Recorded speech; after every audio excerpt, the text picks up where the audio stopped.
na kapag hindi ako tumakbong presidente, hindi pupunta yung boto ko kay Martin Romualdez, pupunta siya sa ibang kandidato. Dapat naiintindihan nila yan ngayon. Pero syempre hindi nila maintindihan yan kasi mga brilliant lang na mga tao po ang nakakaintindi na saan ba pupunta ang boto. Ito talaga si BP Sara. Simple kung kumana no? Simple kung bumanat pero tagos sa buto-buto ni Tamba. Ito po yung kauna-unahang banat ni BP Sara mula po nung sa pagbabalik niya galing ng Dahig. So ito yung bali unang banat ni BP Sara sa mga kontrabida ng bayan. So, hindi kasi kayo brilliant kaya hindi nyo maintindihan. Yan po ang sabi ni BP Sara. Brilliant lang ang makakaintindi. Tamba, hanggang ngayon hindi mo maintindihan pa rin. At kailan mo kaya ito maiintindihan na ayaw sa'yo ng mga tao? Sana maintindihan rin ito ni Bongbong, ni Lisa, na ayaw ng mga tao sa manok nyo. No? Ang sinasabi ni BP Sara dito, kung sakaling masira nila si BP Sara dahil ang tindi po ng paninira kay BP Sara, lalo na nung 2024, last year, halos araw-araw sinisiraan si BP Sara at dumating na nga sa pag-i-impeach, no? At kung sakaling ma-impeach nila si BP Sara, yung boto, no? Kung sakaling hindi siya makatakbo sa 2028, yung boto ni BP Sara hindi pa rin mapupunta kay Tamba o hindi pa rin lilipat kay Tamba. Iyon ang hindi maintindihan nila, no? Tatlo lang naman sila eh. Si Bongbong, si Lisa at si Tamba, no? At yung mga kongresista, mga naninira kay BP Sara, mga galamay lang yan ni Tamba, no? Noong nakaraan, bumaba ang survey po ni BP Sara for presidential election 2028. Di po ba? Bumababa pero hindi pa rin siya nalalampasan ni Tulfo. Parang pumapantay lang si Tulfo sa kanya, no? Kahit sabihin nating bumababa yung survey niya ni BP Sara, yung survey ni Tambaloslos hindi pa rin umaangat. Yan po yung sinasabi ni BP Sara na hanggang ngayon hindi pa rin maintindihan. Sa bagay, hindi naman sila brilliant dahil brilliant lang yung makakaintindi nito. Yan yung sinasabi ni BP Sara. At nung nakaraan, bumababa din yung rating ni BP Sara, yung trust and approval rating, performance rating. Pero hindi pa rin tumataas yung rating ni Tamba. 'Di ba? Hindi lumilipat kay Tamba eh. Yung paninira na ginagawa nila, hindi pa rin nakikinabang si Tamba. At ngayon, ang napakatindi, tumaas ang rating ni BP Sara. Ito'y dahilan nung siguro kinidnap si dating Pangulong Digong. At si Bongbong Marcos, talagang sumadsad. Bumulusok pababa ang survey ni Bongbong Marcos. Umabot na sa 17, sa Pulse Asia is 19. At si Tamba, bumaba din. So yan po ang nangyari doon sa pagkidnap nila kay Tatay Digong. Yan yung resulta according sa Pulse Asia. At mayroon po tayong magandang balita at ito'y confirmed na si BP Sara ay sasama na sa mga sorties ng PDP, sa mga campaign rally ng PDP. Sinabi po yan sa interview kay BP Sara, sinabi yan ni BP Sara. Gayon nga lang ay medyo hindi nag-jive, sabi niya, hindi nag-jive yung schedule, no? Pero sa mga susunod na sorties ng PDP, maaring kasama na siya. Schedule lang ang problema. At baka kasama na rin yung dalawa, si Amy at si Camille. So, makukumpleto yung 12. hindi natin sure dahil walang kinonfirm si BP Sara. Ang kinukonfirm niya lang ay yung schedule kung ano yung gagawin ng PDP para siya makasali at makadalo doon sa mga campaign rally ng PDP at hanggang meeting de avance na po ito. Mga few weeks na lang po, mga 3 weeks na lang yata mag-i-election na. So napakaganda po nitong pagkakataon at napakaganda nito kung makadalo si BP Sara. Pero sure na po yan dahil sinabi na ni BP Sara. So wala pang plano kung halimbawa makompleto ang line-up nila na mag-join kayo sa mga meeting di advance po nila. At least your presence should be there po. So ginagawa ng PRR. Oo. Kasi noong pag-uwi ko ng galing sa The Hague, meron na silang ginawang schedule na hindi siya nag-jive doon sa schedule ng pasasalamat ko sa mga tao. Dahil pagdating ko, may schedule na ang PDP and pagbalik ko, galing dahil kailangan ko pasalamatan yung mga tao. So, kailangan ko daanan lahat yon from Samar to Leyte to Cebu to Negros and then papuntang Mindanao. So, hindi nagkatugma yung schedule namin. Pero, kagabi lang ay ginagawa namin yung materials namin. Meron akong ginawang video na pwede nilang i-play sa kanilang mga rallies. At bibilisan ko yung pagpapasalamat, pag-ikot sa mga tao para makaabot ako at least man lang a few days before election day at hanapin ko kung ano yung rallies. So, ayan, confirm na po yan. Gusto ni Sara, BP Sara, na makadalo sa mga sorties ng PDP. Dahil ito po'y hiniling ni Tatay Digong kay BP Sara nung nasa The Hague pa siya na sana matulungan ni BP Sara ang PDP, yung 10 PDP at nagkaroon nga ng +2. Yun po yung hiniling ni Tatay Digong dahil wala siya, nakakulong na siya. Wala siya rito para mas lalong lumakas o mapagpatuloy yung momentum ng 10 candidate ng PDP. Ng mga Duterte. Gusto ko lang makuha yung reaction niyo sa sinabi ni Congressman Ortiga na kaya daw na nag-endorse kayo para makakuha na kakampi sa Senado para sa impeachment hearing. Anong masasabi mo doon? Hindi ko naman masabi kung ano yung preparations ng mga abogado sa impeachment. Pero nung pag-uwi ko galing The Hague ay nag-meeting kami dahil isa din yun sa mga inaasikaso ko. At sinabi nila that they are more than confident. Malupit yun. They are more than confident. Hindi lang confident. More than confident. Ibig sabihin, siguro nakita nila talaga yung mga ebidensya, yung mga testigo na puros gawa-gawa lang. Alam naman natin yan eh. Yung mga envelope, wala na yata yung isang matandaan na yun. Pinalipad na yata sa Amerika. Hindi nga nakaatin sa hearing ni Bato, di ba? Nagtago. Matapos magtestigo ko sa hearing sa Congress, nagtago na. Kasi, pinulot lang. At nung pinulot, yung tao na yon binigyan ng affidavit. At yun ang pinirmahan niyang affidavit na gawa-gawa lang. Pati yung ebidensya ay gawa-gawa lang. Alam ito ng mga legal counsel ni BP Sara at sinabi na we are more than confident dahil wala namang mga ebidensya. In winning the impeachment trial, impeachment case. So, yan lang yung masasabi ko. May iba pang kayo may members of the Congress are also saying that this is your political move. Any comment? Hindi ba kasi ang nag-trigger ng paglabas ko ay yung ginawa nila kay Pangulong Duterte. So yun na nga, yung pag-kidnap nila kay Tatay Digong, yun ang nag-trigger kay BP Sara na mag-endorse, no?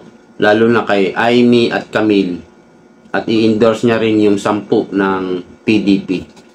So malinaw yan, ganun din sa mga taong lumabas, yun ang nag-trigger. Kaya nagsilabasan yung mga tao sa iba't ibang bansa, hindi lang sa Pilipinas. Hindi lang dito sa iba't ibang lugar sa Pilipinas, hanggang sa iba't ibang bansa. Lumabas talaga ang mga tao. Nawa nila na injustice kay Pangulong Duterte na kinuha nila dito sa Pilipinas, sa pilitan nilang sinakay sa airplane na walang mga permiso, walang mga permits, at dinala nila doon sa Hague at ipinakulong nila sa mga dayuhan. So kung makita nila, nagsabi naman ako na hindi ako sasali sa kampanya ito, ginawa ko naman yon. Pero nangyari yung kay Pangulong Duterte at nagkausap kami doon sa Hague at sabi niya, wala na ako, so pwede bang tulungan mo yung mga senators? So sabi ko, oo, kaya ko yan gawin dahil nagawa ko naman yan noong 2016, 2019, 2022. So it's nothing different ngayon except that nadagdagan siya nung pagpapasalamat sa mga tao dahil sanabi ko nga, napakalaki ng suporta ng sambayanan kay Pangulong Duterte at ang daming kung makita ninyo sa mga paglibot namin, ang daming umiiyak at nagsasabi na ibalik dapat ang dating Pangulo dito sa Pilipinas. Last question. Just talaga, ma'am, yung talaga yung pagbabago ng puso at decision mo really to campaign for candidates po. That triggered to really your, change of heart, change of mind to endorse candidates. Yes, ma'am. Opo. Kasi nung una, sinabi ko nga, hindi ako sasali sa eleksyon na ito. Hindi naman ako kandidato ngayong election na ito. Wala namang presidential elections na darating na malapit na, malayo pa naman yung presidential elections. Ang aking impeachment, sinasabi ng mga lawyers, they are more than confident na mananalo sila sa impeachment. Ako naman, I am most confident with the lawyers working on my impeachment case. So, yun lang. Kinuha nila, sinasabi ko nga, it was called extraordinary rendition in international law. Kinuha nila ang Pangulo, sa pilitan nilang dinala sa ibang bansa. At doon nagkausap kami. Sabi niya, wala na ako, hindi ako makakampanya. So, pwede bang mangampanya ka para sa mga senator candidates? Para lang hindi daw mawala ng ulo ang Duterte, senator candidates. Baka pwede lang kayo mag-comment sa ICC Junkie Duterte's council request para i-limit po ang mga witnesses who can present national ID for passport. That is best asked siguro sa lawyer ni Pangulong Duterte sa ICC case niya kasi sila din yung nandoon sa loob ng korte nakikipag-usap sa prosecutors at gumagawa ng naman tawag sa ginagawa nila ngayon? Discovery process ng impeachment case. Last question. Your reaction lang po, VP, sa approval ratings po sa COSASIA. Yours increased po and the other 3 highest ranked officials decreased in VP. Yes. And then, isa Jace? Performance rating. Opo. Well, nagulat ako nung nakita ko yung numbers ng pagtitiwala ng mga tao sa akin dahil sa sobrang dami ng lumabas ng paninira sa kung saan man, galing sa mga politiko, galing sa social media, lahat, all sides, merong paninira. Nakakagulat na tumataas yung numbers. At naisip ko na sa sobrang sira nila ng pangalan ko, sinabi ko na ito noon sabi ko, hindi naman kasi lumilipat sa numbers ni Martin Romualdez. Kasi nga, sinabi ko nga din noon na kapag hindi ako tumakbong presidente, hindi pupunta yung boto ko kay Martin Romualdez. Pupunta siya sa ibang kandidato. Dapat naiintindihan nila yan ngayon. Pero syempre, hindi nila maintindihan yan kasi mga brilliant lang na mga tao po ang nakakaintindi na saan ba pupunta ang boto. So maraming salamat. Thank you. Magandang umaga. So, doon po sa mga nagtatanong, nagsasabi, akala ko ba hindi magi-endorse si BP Sara. Hindi siya magi-endorse talaga, yun yung original plan niya. Kasi hindi niya alam kung pag nag-endorse siya, makakatulong ba siya o mapapanalo niya ba yung i-endorse niya o baka lalo lang matalo. Kasi ang daming ang sumisira sa pagkatao niya, no? Kaya yun yung naging desisyon niya. Pero nung nagsalita na po si BP Sara kanina, ang sabi niya, hindi naman daw siya talaga magi-endorse, kaya lang kinidnap ang tatay niya. Yun po yung nag-trigger. Yun po yung nag-trigger na kailangan ko nang mag-endorse. Dahil wala na ang tatay ko, ako yung papalit para merong ulo. May ulo ang PDP. Nadagdagan pa ng +2. So, yun po yung naging dahilan.